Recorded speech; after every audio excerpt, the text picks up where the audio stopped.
Wakili to manaka me wache ubede kudhi oko nya kubed motegno to siasa mag jomoko wene gi uru to koro wakili manaka kae gi bede bo mesa inyono gi la kuom gi mano wachgi wene gi uru.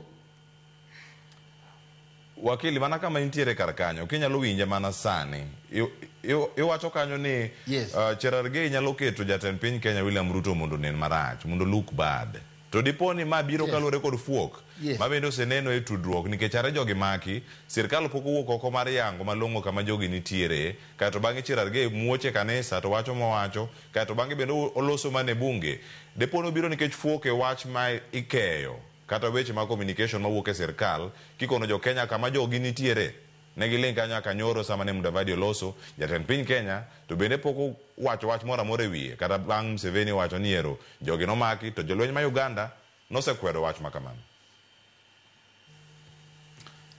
Winjo wabende wauru drag nying president kamora mora fuok nitie ka nitie gi miluongo ni diplomatic channels one ministry of foreign affairs kan nitie missing Kenyan to be reported and mano wabende wadwan kamora mora Ruto kotemo that spirit be rebuke in the name of Jesus. Joma bende they interfere a dictatorship maginge in sami woka ne de ko siasa Uganda ka Museveni wirach ochieni. Kenya is not Uganda. Kenya wakabi nyalo yanyo president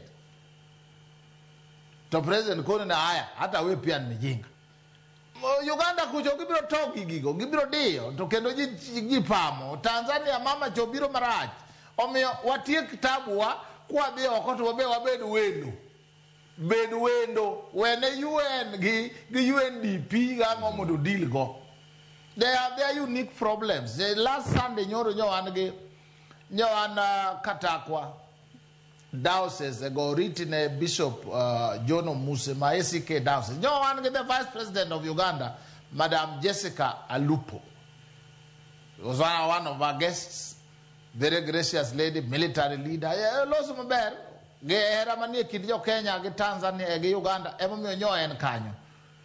Mano miyo president bende nyaka trade carefully. Ok nenge mora chiel ko wuok to president wuogo ko kirali.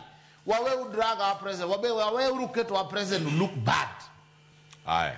In law diplomatic channel to moko be wakwero jo Kenya